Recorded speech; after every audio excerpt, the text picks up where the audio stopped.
Welcome to a very special episode of CPAC Live.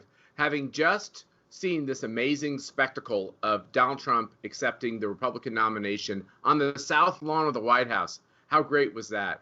Replete with fireworks, huge banners on the South Lawn, and the fake news watching it, and literally their heads were exploding. One of the terrible, tragic parts of what's going on in our politics, however, was the disgraceful and disgusting violence and intimidation that occurred all around the White House. And we were able to witness as we left the White House last night. We have videos of Senator Paul being nearly thrown to the ground, of seniors being screamed at and intimidated, and lots of middle fingers and lots of horrible things that are being said as these Americans, they're just Americans, folks, were leaving their version of a political convention in the time of a pandemic.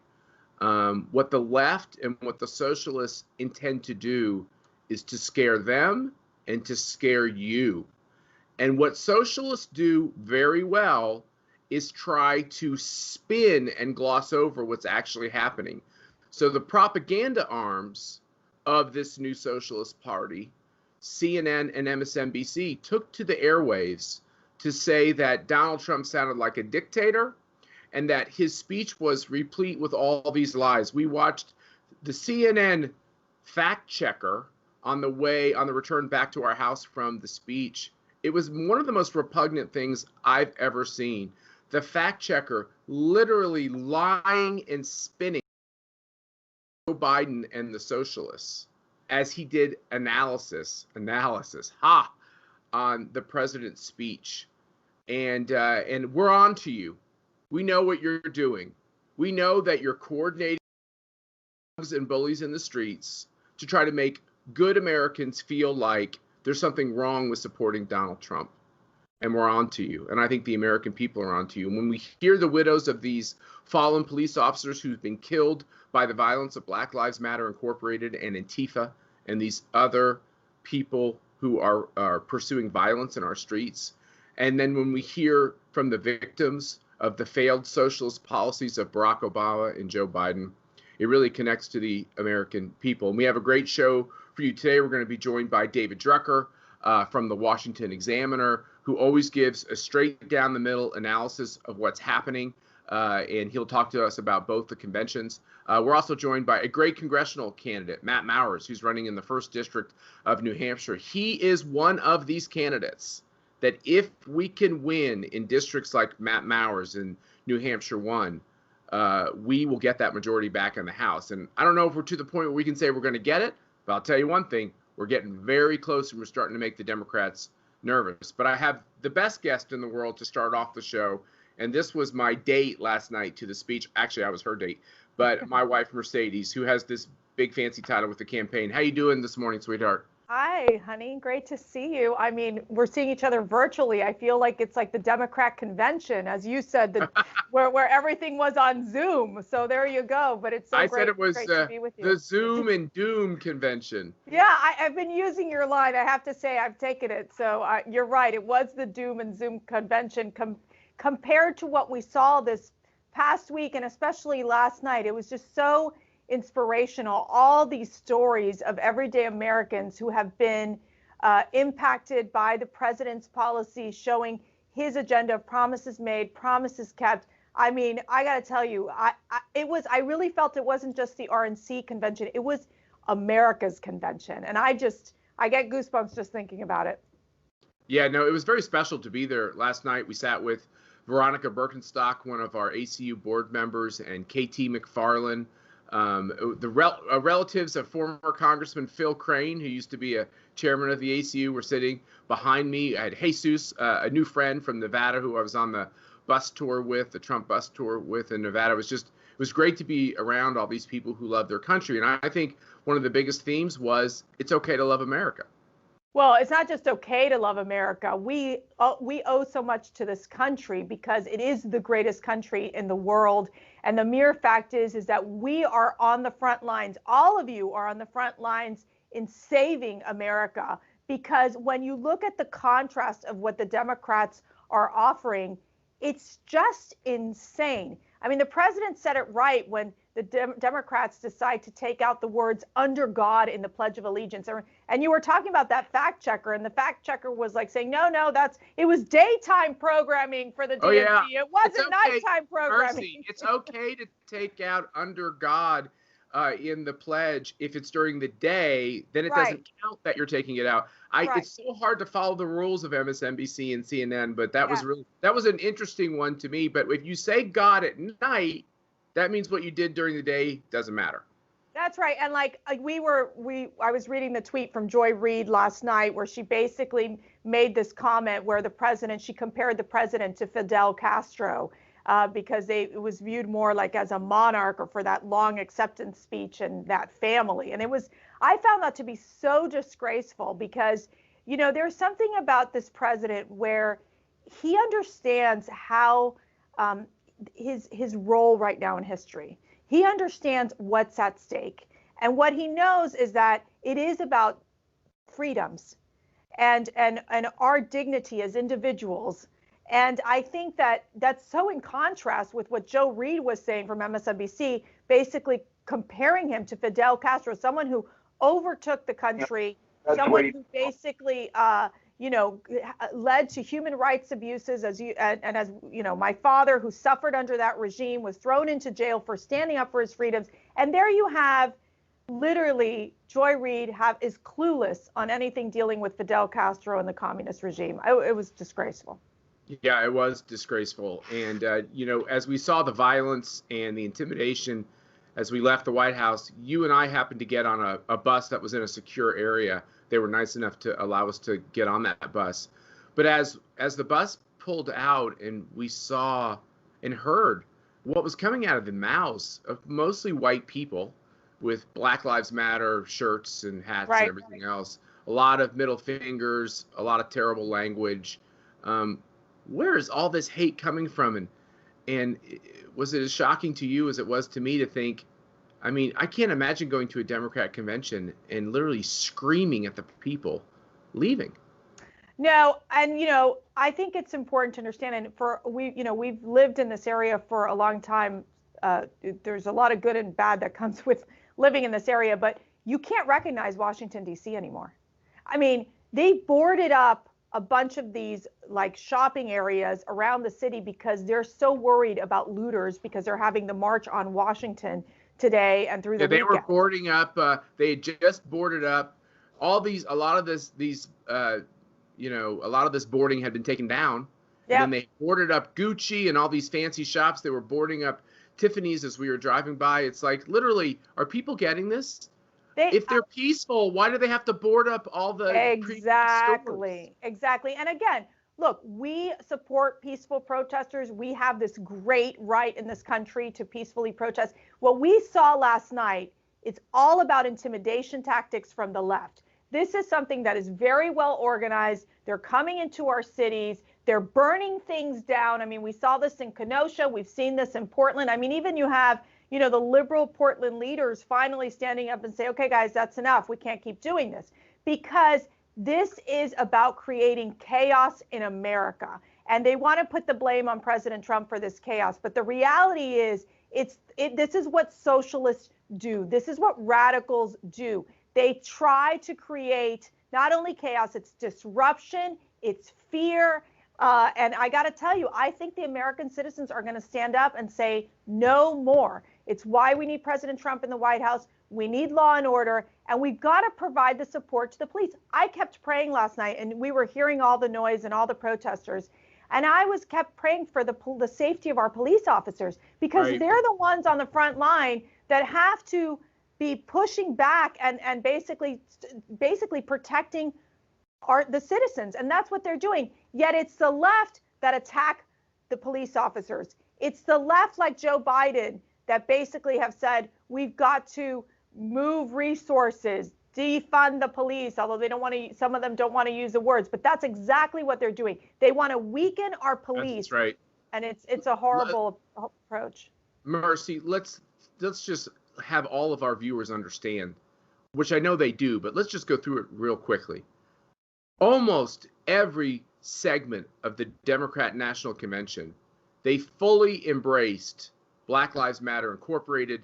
They had the image of the upraised fist. Yes. They had, it was mandated, I believe, in all of these speeches, all the premium people. They endorsed this organization and this coalition. Right. The number one goal, they have 8 stinky goals, but the number one goal is defund the cops. At no point during that convention did any speaker say there are parts of Black Lives Matter that we do not accept. They embraced it all. Well, and I think, there was one, again, daytime programming at the DNC. I love it. Where you have the one lady who comes out and say, we need to abolish ICE, we need to abolish the police, and we need to abolish prisons.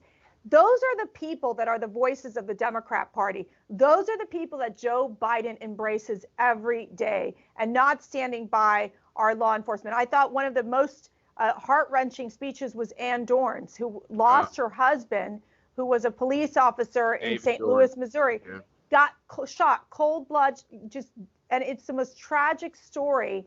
And to know that that woman is basically saying, as Ann shared with us, we need to stop this violence, and we need to ensure that our police are protected. And I think that's why you had Michael McHale from the National Association of Police Organizations and all these other state associations, police associations, endorsing the president. You know what I keep saying? Sweetheart, one of the big changes in this election, if you love a cop, you'll be voting for Donald Trump. Yeah. We love the fact that we did this virtually. This was fun. I know it's better to be in person with you, but I gotta work a little bit today. Yes. Who's cooking? What are we doing? Are we cooking or ordering out? That's what I want to know. We'll figure it out. But I'm proud of what you do. You're doing a great job over there at the campaign. Tell everyone they did a great job on the convention. And we're going to be right back with David Drucker. So stay tuned after this short video.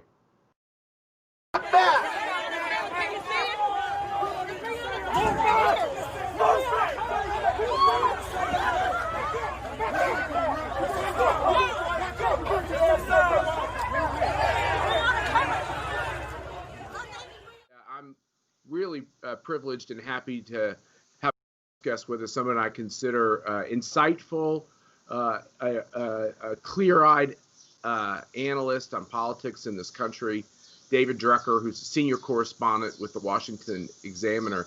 David, we have disturbed you from your time at the beach where you're working hard. Thanks for joining us on CPAC Live. Hey, good to be here, and I'm happy to do it. All of you who know David know that he almost always has a suit and tie and a hanky, and he's a dapper dresser. And I love seeing him in this casual wear. It's like it's a sign of our times. I'm having an anxiety attack because exactly I'm not in uniform, but it's not your problem. I thought this was radio, and we had to get rolling. So let's do it. Well, the way politics works these days, when people want to hear your perspective, you just got to say yes and join them. And you're someone who's perfect to talk about. We just got through both of these conventions, the Democrat convention, so much different from the Republican convention. Yeah. Donald Trump accepting this nomination. What was your reaction as you thought of these conventions really back to back? Yeah, it was really interesting. It was different not to be there, but of course there really wasn't a there to be. And so I ended up watching the conventions like most Americans watch them. And look, I thought that Joe Biden and Donald Trump set out to do different things. There's an argument always about whether what they're trying to accomplish is the best thing to do strategically. But I try and look at these from the perspectives of what their goals are, right? And so I thought with Joe Biden, we'll just take him first because he went first, according to the rules of incumbency. I thought what Joe Biden was trying to do was corral a restless coalition of liberals who all have their own agenda items that are important to them, while at the same time reaching out to disaffected Republicans who may like the president's agenda. A lot of them do like the president's agenda, but these Republicans, particularly in the suburbs, don't like him all that much. and it's become a problem for the president, which I'll get to in a minute when we talk about the Republican convention. And then what Joe Biden had to do was deliver a speech that at least rebutted this idea that he's a doddering old man who's not up to the presidency. And so I thought, based on what he was trying to do, I thought he did a pretty good job of that, because you saw a lot of the different coalitions on the center left, the far left, were at least reasonably happy with their convention and felt included. I thought that by featuring some rank and file disaffected Republicans, not just the elite Republicans that are there to create this permission structure to, vote Democrat for the first time in your life, maybe, but those real people that were focused, I thought, all right, look, if you're going to try and do this, that's a good way to do it. And I thought that, although you can criticize Joe Biden for not being more substantive on policy in his acceptance speech and actually throughout that week, and that may have been an error, by the way, I think that they were trying to present a theme that Joe Biden's normalcy and attachment to politics for all of these years is exactly what you want after 4 years of disruption from an atypical, unconventional candidate who shakes things up. That during a time of COVID and civil unrest, that you want somebody who's just going to tone it down a little and not, and maybe take us back to those, we like to joke in America, things are so good, I don't have to vote. It's only when things are bad that people start showing up at the polls. So I think that's what they wanted to communicate. I thought they did. What did you think? What did you think of the production value? I mean, they're the Hollywood party. They're the ones that usually, obviously, have the movie stars and the cultural icons, because that's the way the political correctness in our country works right now. Did you notice, as at least my opinion was, is the Republican convention had a much higher production value. The Democrats must have purposely wanted it to seem as if it was all occurring in people's basements, because it was. Well, I think the Democrats definitely wanted a virtual feel. Look, they decided much earlier, based on the coronavirus, that they were going to go virtual. And it was a gradual thing. First, some of the delegates were going to stay home. Then more of the delegates were going to stay home. And then, pretty soon Joe Biden was going to stay home. And so I think I think they leaned into this really hard, right? And I think Democrats have been leaning into this really hard. And I think, at least up until now, and we'll see where things go from here, it's worked for them politically. I mean, I think when you look at why Joe Biden has a substantial national lead, even though it's lower, and in some cases a lot lower in the battleground states, I think it's because he's been meeting voters where they are on the coronavirus. But I will say, and again, we'll get to the president's convention in a minute, and I thought the president did a very good job with that convention. It was just different. But I think that there were a lot of things with the Democratic convention that did have this virtual Zoom feel, sort of like me and my T-shirt this morning, because I really wasn't prepared. But this is what a lot of people have been doing, right? Because what I call it? I call it doom and Zoom. That's what the theme of the Democratic convention was. We're all doomed. The country's a crappy place. Donald Trump is a horrible individual. The Republican Party and most of the nation is riddled with racists, and it's too unsafe to get together. And I agree with you. Those are. I mean, I'm bastardizing their themes, but those are basically what they're saying, which is that they're trying to kind of pull these grievances together, and this kind of the fact that Republicans or Donald Trump doesn't take the virus seriously. It seems like he's running with the virus, which has been a good strategy if you look at polls and stuff. But can that really get him through to Election Day? Yeah, it can, but it sort of depends on what happens with the virus over the last 2 months of the campaign, or 2.5 months, and how people feel about it. I mean, look, I do think the virus has been a vulnerability for Trump. I mean, if you look at swing voters in swing states, I mean, I think it's a huge vulnerability for him. Doesn't mean it will continue to be, but I think it has. I mean, look, it's always tricky, right? Because when you're the out party, you're not going to upend the incumbent. And this is true when you're a challenger running against any incumbent in a federal race. You can't say that they're doing such a great job and they're such a great guy, but look, vote for me because I'm different, or, maybe it's time to make a change. I mean, you in a sense have to make a case that things are pretty bad, because, why wouldn't you keep the incumbent in place if he's doing a good job or he's not a bad guy? Now, you have to leaven it with a positive agenda. And I do think it's very important to always talk about America as an essentially good country with essentially good people, even if it's imperfect and needs to be fixed, because not all of its people are acting David, isn't that where Hillary got into a little bit of trouble? I mean, I know she doesn't like people like me too. She's not too fond of us, but to call us deplorable, a lot of Right. Americans who are watching that say, well, wait a minute, I can disagree with someone. It doesn't mean that, they're a horrible, evil person. Yes, that was a huge problem. And also because she just didn't have the kind of political personality that allowed her to pull something like that off. I mean, I could think of a Bill Clinton or Ronald Reagan in my lifetime, and other politicians I've covered at the federal level, or not necessarily covered because I was too young, but observed, who are just really good at saying negative things in a way that sounds like you're doing it to be positive.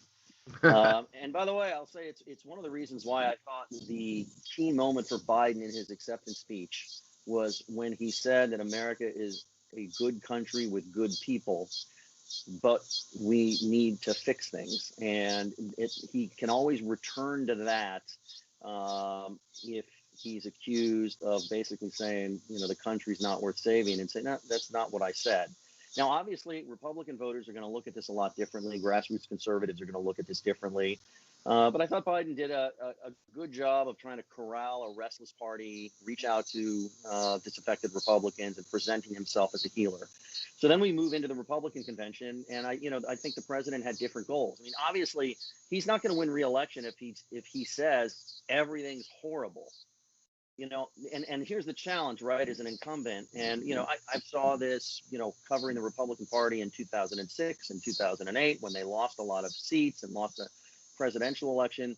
You can't go to voters and say, keep us in power because everything's great if they don't think everything's great. On the other hand, the challenge is if you say, you're right, I mean, I'm as bad as you think I am, everything's as bad as you think it is, they're going to be like, good, that's why I'm going to vote for the other guy. So you have to kind of thread this needle of, I know things are tough, but I'm actually the best person to get us to the other side of this. But I want to acknowledge things are tough, but I want to now tell you all the good things we're doing to get us where you want to go.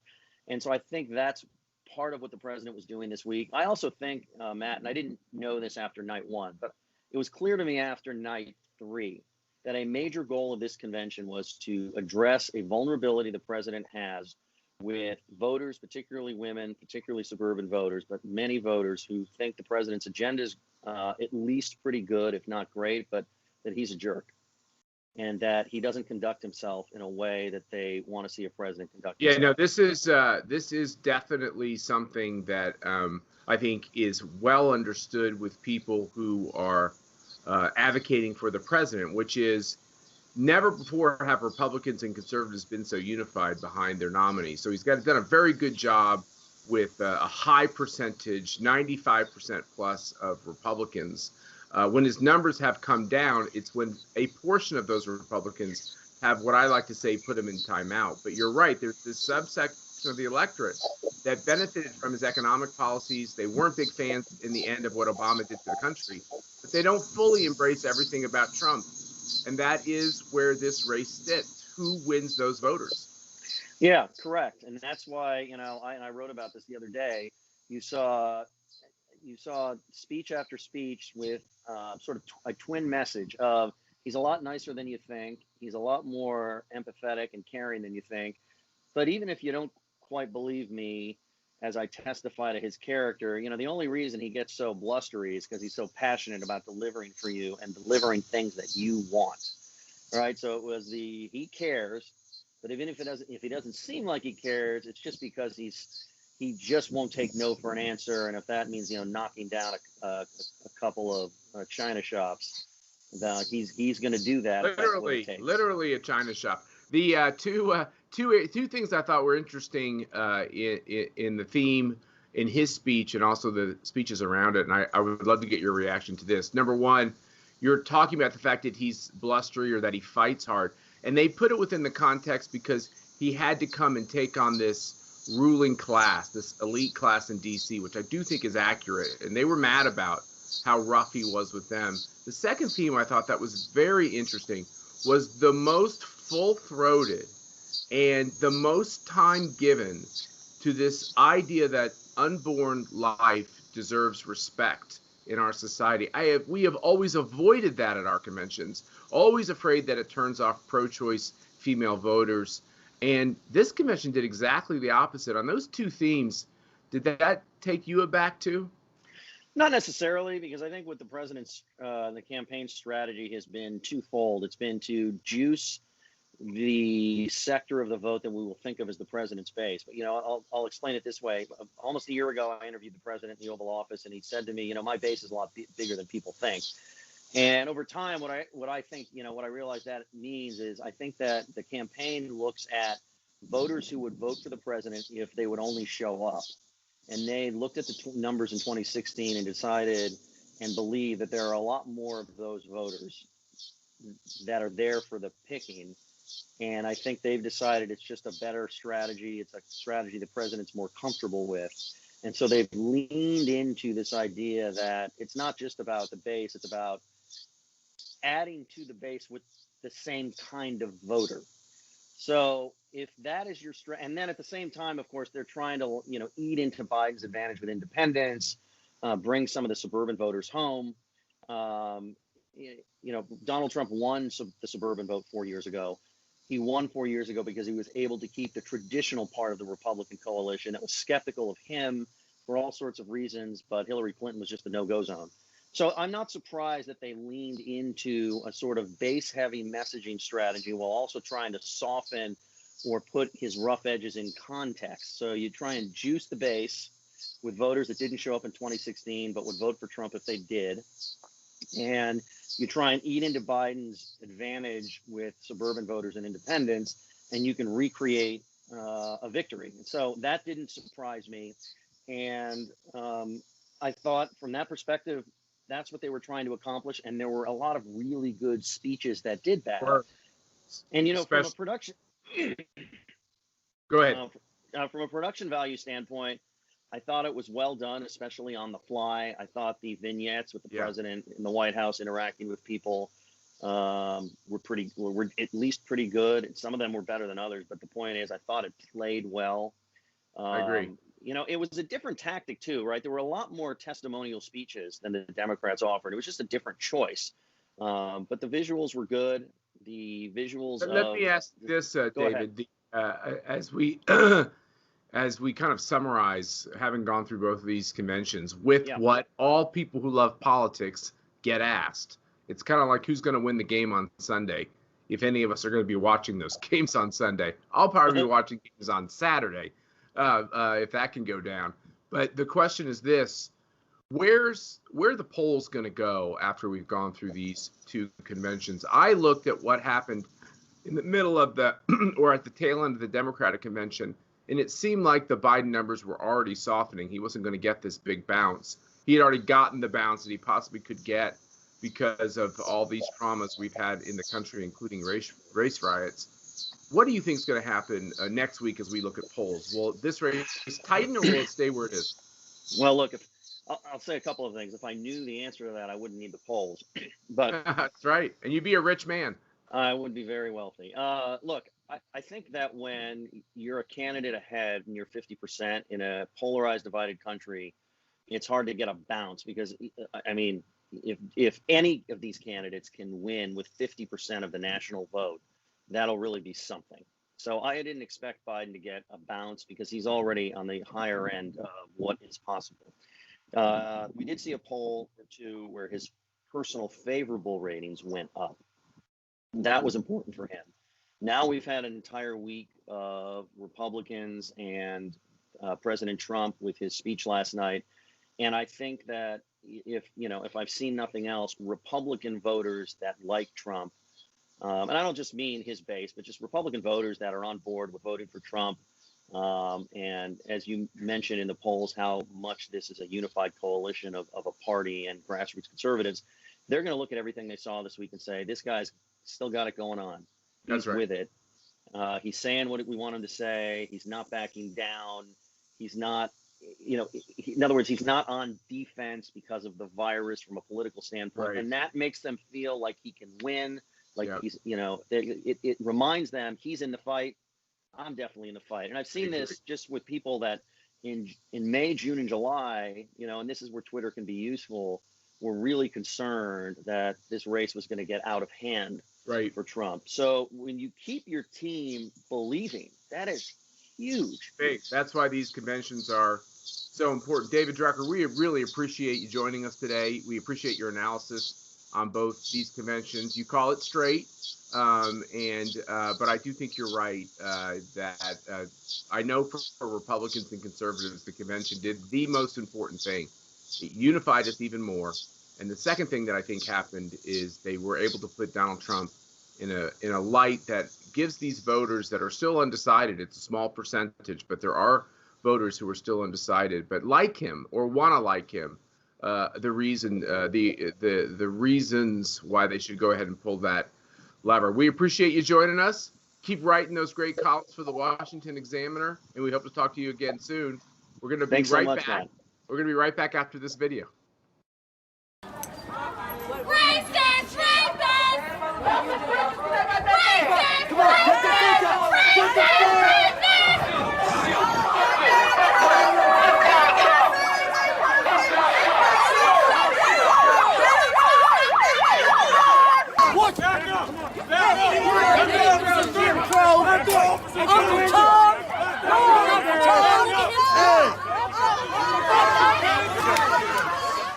We're now joined by Matt Mowers, who is a former official from the Trump administration who's running for Congress in New Hampshire's 1st District. Matt, thanks for joining us on CPAC Live. Absolutely, Matt. Thanks so much for having me. I really appreciate it. So I am one of these people that believes the Republicans in the House are going to pick up a lot of ground on Nancy Pelosi's majority. And I don't know if they're going to get all the way to taking that gavel back, but at some point over the course of the next couple of weeks, Nancy Pelosi and the squad are going to realize that Republicans are really gaining on them. And on the ground in New Hampshire, am I close to being right? Yeah, no, absolutely right, Matt. And actually, you see that enthusiasm up and down the ballot. In fact, President Trump is coming to New Hampshire tonight. It's his first stop after accepting his nomination last night. So we're excited to have him. And that really shows you the energy that there is. There's a great opportunity here in New Hampshire to both reelect the president, but also send some reinforcements down to Washington, D.C. for him. So what you're telling me is that in the state of New Hampshire, a state that was definitely in play in 2016, a state that looks at the swamp in Washington and this elite establishment that the president talked about in his speech. And sometimes the people of New Hampshire say not so much of all that, right? That's right. I mean, we're the live free or die state. That's right. We value our independence. We like to make our own decisions. We like to live our own lives. The last thing we want is Nancy Pelosi or, her total stooge, my opponent, Chris Pappas, making decisions for the rest of us. And that's what they're trying to sell. We saw that in the convention last week. They are trying to tell us that we can't run our own lives when we know better and we know that we can. So I'm excited to get down there and actually return some New Hampshire common sense down to the swamp because we desperately need it. Well, and all of our viewers should know that the American Conservative Union has endorsed wholeheartedly Matt Mowers.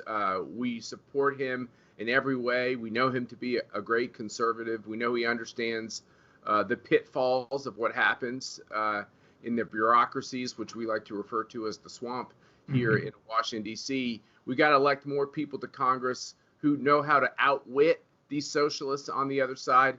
When you're up there campaigning in New Hampshire, Matt, are Democrats who are looking at their party and they're seeing the violence. They're seeing the violence for all of us who attended the speech last night, just even leaving the White House.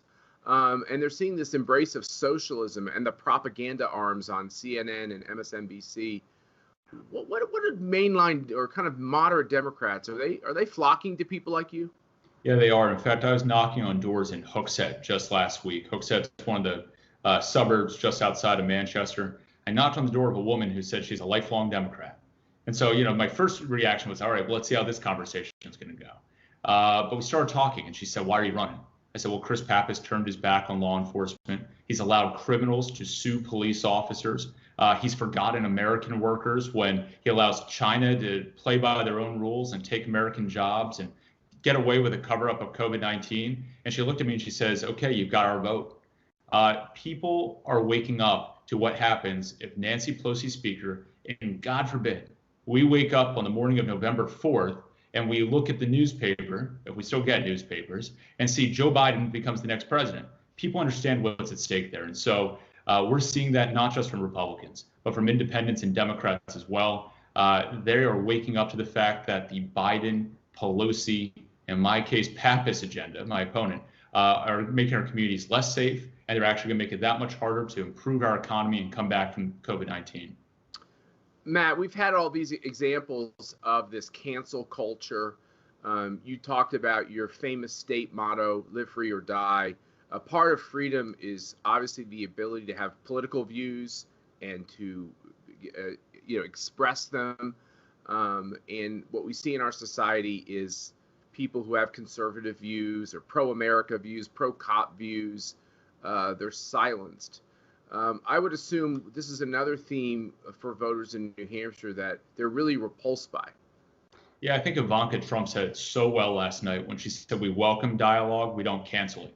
We're the type of state, and we're the country that values differences of opinion. That's okay. And that's actually one of the reasons I'm running. My opponent, Chris Pappas, has voted with Nancy Pelosi literally 100% of the time. That's not an exaggeration. Including on impeachment, which That's right. Can't be a very popular thing these days when they realize it was all just a political battle. Yeah, well, you look at the fact that President Trump won our district in 2016. And my opponent, Chris Pappas, was the first Trump district Democrat in the country to support the impeachment process. The very first one. Last July, before they were even talking about anything that ended up in the ultimate articles, he was supporting the impeachment process, because that's how beholden he and so many of his colleagues are to Nancy Pelosi and the left wing of their party. And so we don't need people to go down to D.C. and just become part of the artwork on the wall in the speaker's office. Right. We need people who are actually going to go and use independent judgment, show leadership, deliver for their constituents, and speak the truth and do the right thing. And that's what we're lacking right now in Congress, because instead you have a bunch of left-wing Pelosi lackeys down there, not folks who are looking out for the interests of their own constituents. Matt, how does the CPAC community and our viewers, how can they get in touch with you and help you in this important effort to take back this congressional seat? Well, we'd welcome them to get engaged in the campaign. This is a national campaign to take back the House. And so folks can go to mattmowers.com and join in. So Matt Mowers, MattMowers.com. We'd love to get you involved, whether you're interested in supporting our campaign, investing in it, whether you're looking to come up at some point and knock on some doors. We'd love everyone's support. Just be careful when you knock on doors in New Hampshire, because gun ownership in New Hampshire is very high, Matt. Yes, it is. We're very proud of that, too. We're all proud of you for that. Matt Mowers, thanks for joining us on CPAC Live. Thanks for your important conservative voice. And ahead of time, I'm going to predict you're going to win this race. And I want to tell you ahead of time, we appreciate all those great conservative votes you're going to cast in the House of Representatives. Absolutely. Well, thank you so much, Matt, for having me and for ACU support. It means the world. And we won't let you down. We'll win this race. All right, Matt. Thank you, sir. Thank you. Oh, really? Really? That's fun. I don't speak to people like that. I Really? do. You like show big ass, right? We like you know. If you want to see that little sausage. Literally walking down the sidewalk. Don't get me on there. He's a Donald Trump supporter. He supports racism. Get away from me. You get away from me. Hey, I just wanted to come back and tell you about CPAC Pennsylvania. Our vice chairman of the ACU, Charlie Giroux, is doing a great job organizing this important event in Washington, Pennsylvania. It's going to be on September 19th, and you can go to our website, as I hope you do every day, and I hope you watch this show on our website. That's conservative.org, the best name of any website in the country, and go find the icon for CPAC Pennsylvania and sign up. What we're finding is, for instance, when we did CPAC Wisconsin, there's a real pent-up demand for people to come together and talk about saving their country. And as you see this vile socialist agenda, the manifesto that Joe Biden and his supporters are trying to put over on us, it's really important more than ever to take people who in their gut know the right thing to do is to pull the lever for Donald Trump and for Republicans running for the House and Senate, but also to remind them about the philosophy behind why America is such a special place. We'll be talking about that in Washington, Pennsylvania, which is right there by Pittsburgh, Pennsylvania. Pennsylvania, there's no more important state than the Commonwealth of Pennsylvania in November in this election. It's a critical state for the president to win, and it's a critical state for conservatives to have a big role in affecting the great people of Pennsylvania as they try to consider, which party they should be a part of, what philosophy they should embrace. Should we have less government? Should we have more government? And every time we go to Pennsylvania, we'll be talking a lot about the Second Amendment, one of our most important freedoms enshrined in our Bill of Rights. So join us at CPAC Pennsylvania. Thank you for joining us on CPAC Live today. What a great show. Of course, my favorite part was getting to talk to my wife, who I don't get to see so much these days. We're all going to work hard for the next 70 plus days to make sure that we're all celebrating in November, or if the Democrats have their way, we'll be celebrating in December, because we won't know the results of the race for weeks and weeks, because they're trying to make it as impossible as it possibly can be to have a clear and historic voting process. Thanks again for joining us on CPAC Live. We'll talk to you again next week.